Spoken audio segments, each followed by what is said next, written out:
이렇게 두 번째 강연까지 듣고 왔는데요. 이제는 또 이렇게 저희가 행사하고 있고 강연하는 것이 멀리 저기 뭐 싱가포르에까지도 정해지지 않을까, 싱가포르에 있는 구글에까지 전해지지 않을까라는 생각을 해보는데, 그런 의미에서 세 번째 강연, 구글 아시아 교육 총괄 콜린 마슨이 싱가포르에서 축하 메시지와 함께 이 세 번째 강연을 영상으로 보내주셨습니다. 과연 어떤 이야기를 우리에게 해주실지 영상으로 역시 함께 만나보겠습니다. Hi there, my name is Colin Marson. I look after Google for Education for the Asia Pacific region. I'd like to thank you for allowing me to speak today. I look forward to hopefully meeting you all in person in Incheon in the near future. So in the last year, we've seen how teaching and learning around the world has been upended in unprecedented ways. When COVID-19 hit, schools shut all across the world. Globally, over 1.2 billion children were out of the classroom. The pandemic changed the way that we learn permanently and has shown us that learning can happen anywhere. While many students in the region have returned to school, many others do continue to conduct remote lessons as the pandemic continues globally.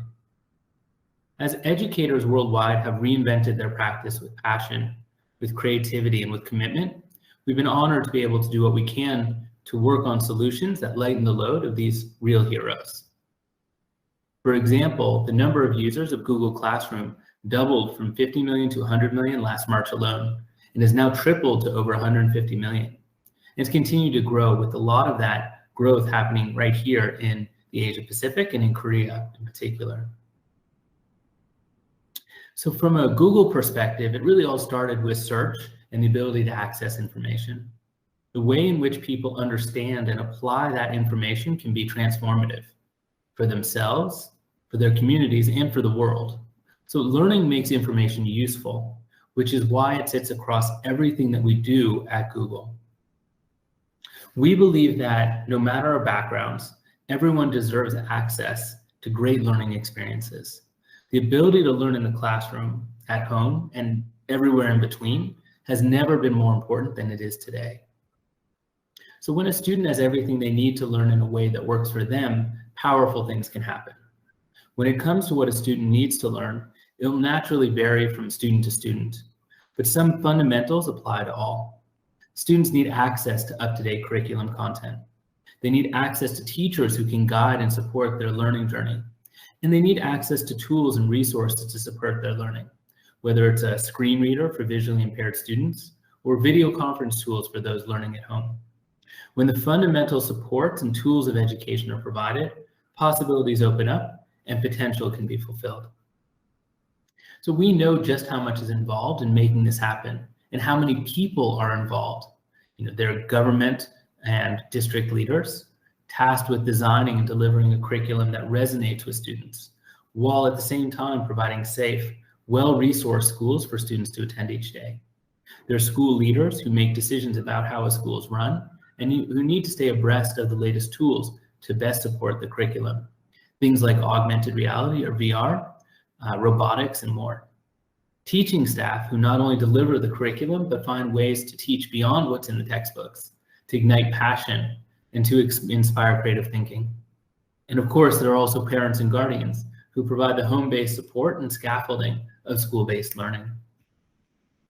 So technology has become increasingly important in this context of distance learning. Of course, many schools across the region were already in the process of digitizing, but COVID-19 has really accelerated this adoption. While technology alone won't fix education, we are optimistic that it can be a significant part of improving educational outcomes. For context, Google for Education is a solution built for learning and designed for the classroom that includes easy to manage, affordable devices like Chromebooks, managing teaching and learning through Google Classroom, a powerful suite of collaboration tools with Workspace for Education, and a set of programs, content, and curricula that leverage these platforms. So when Google built Chrome OS and Chromebooks, we wanted to buck the trend. Traditional laptops were taking a long time to boot. It slowed down over time and required additional antivirus to help secure them. So we built Chromebooks to boot in 10 seconds and to continue to boot in 10 seconds for the lifetime of the device. But more importantly, we designed the Chromebooks to be extremely secure from the hardware layer all the way up to the OS level. Increasingly, we're using ML and federated learning to support Chromebook capabilities. Importantly, third-party research from IDC has found that Chromebooks with the education upgrade result in total cost of ownership savings of 61%. That means that for every dollar or one spent, you can get twice as many Chromebooks versus other comparable devices. And partly as a result, Chromebooks are now the most popular education device globally. So another country in the region that's been moving into one-to-one device computing in the classroom is Singapore. Now, not quite as fast as Japan, but it is going through that process, of course, of this year and I think into next year. And we've been really excited to be able to support the Ministry of Education in Singapore, where they're using Google Workspace for Education as the core platform for all students. And it looks, early indicators are that for this first phase, at least, of a device rollout, that Chromebooks are the most popular choice for schools in terms of one-to-one computing. So I'll just also share with you a small video so you can see how it's playing out in the Singapore context.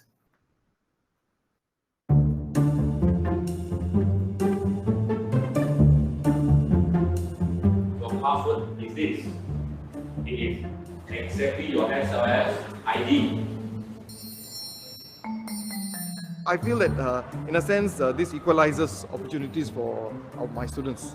And that is my greatest hope, that my students are able to use technology. It's a level playing ground for all my students. Seeing them logging on together and doing a task, I think it's even more powerful. It further affirms the need for the kids to get something that can enhance their learning. Do you agree that we must be responsible when we go online? Yes! And how can you be responsible? From a teacher's perspective, it has been a lot more smoother. Turn the Chromebooks to face you. They have a certain flair navigating within the SLS itself. They seldom veer off, but instead we do have instances where the subject is not using a PLDs. When the teacher asks a question, some of the students will raise their hand and say, can we use our PLD to search for the answer online? At this point, having the urge or wanting to even research on their own, I think is already a very good start. With any new thing, we want or we need to work out the kinks. And that's where I think that we need to really put our minds and effort into it. I hope it helps to shape their thinking, it helps to shape their behavior, it helps to shape their maturity in handling such devices.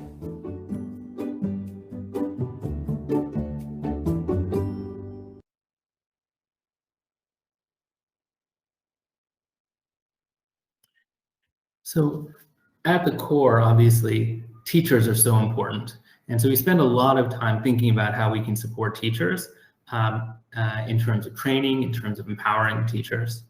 And one of the biggest vehicles for that is our Google Educator groups. And in Korea, it's been really exciting to see how rapidly they've grown and such an impact that they're having on a much broader set of teachers, where they really provide a lot of support and innovation in terms of leveraging technology in the classroom in a specifically Korea context. We've also seen this rapid expansion across Korea of reference schools. So we now have, I believe, 11 reference schools in Korea, each of which is kind of a model for other schools and other teachers to be able to come and see how technology can be leveraged in the classroom in a really effective way. So we're really excited to see this much enthusiasm across the country.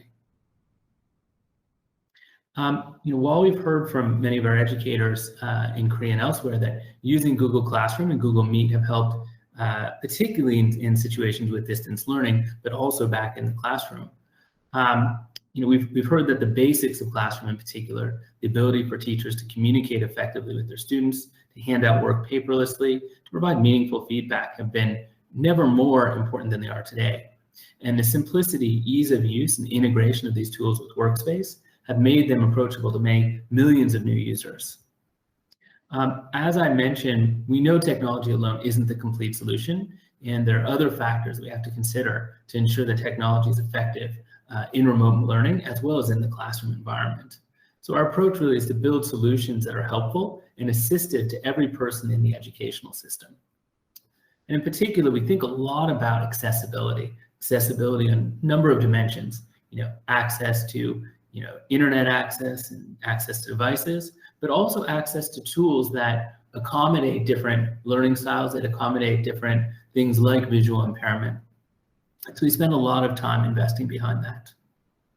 One of the examples that we've seen in Korea that I find quite powerful, I wanted to share with you.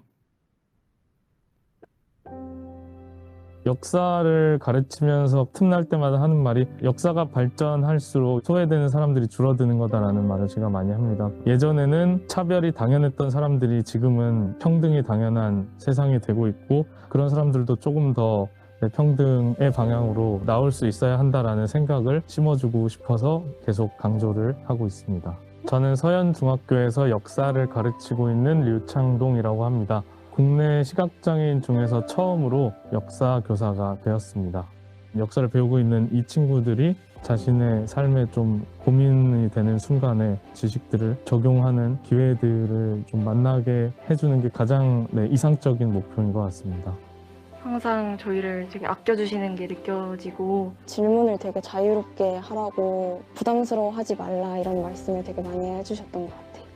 온라인 수업을 위해서 만들어 놓은 플랫폼들이 시각장애를 가지고 있는 교사나 학생들이 사용하지 못하는 부분들이 많습니다. 이전에 사용했던 플랫폼에서는 제가 로그인까지밖에 할 수가 없었어요. 그런데 구글 클래스룸이 온라인 수업 플랫폼이 되면서 제가 로그인을 하고 수업을 하는 각 반 클래스에 찾아 들어가고 거기에 올라온 수업을 확인하고 아이들이 단 댓글을 확인하고 그 댓글에 대한 피드백 댓글을 쓰고 그런 것들, 그러니까 클래스 안에서 이루어지는 상당히 많은 작업들을 제가 스크린 리더를 활용해서 혼자 할 수 있게 됐습니다. 질문을 저희가 했던 거를 피드백도 해주시고 마지막에 관련 영상을 또 찾아주셔서 온라인에서도 효율적으로 공부할 수 있도록 도와주시는 것 같아요.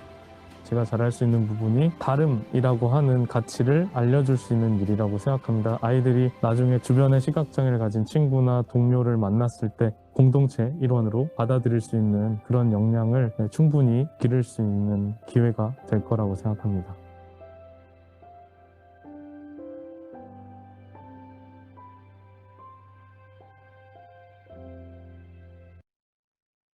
So in sum, our vision is really an education system where hundreds of thousands of students have everything they need to do their best work in a way that works for their individual needs, where the IT admins can roll out a one-to-one device program seamlessly, scaled up to hundreds of thousands of devices, and where teachers thrive in an open and collaborative workspace, sharing information and best practices between colleagues, and students progress with parents and guardians with ease.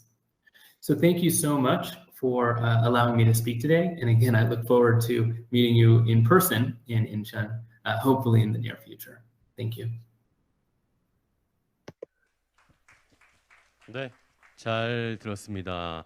구글의 콜린 마슨의 강연 잘 함께 보시고 들으셨죠?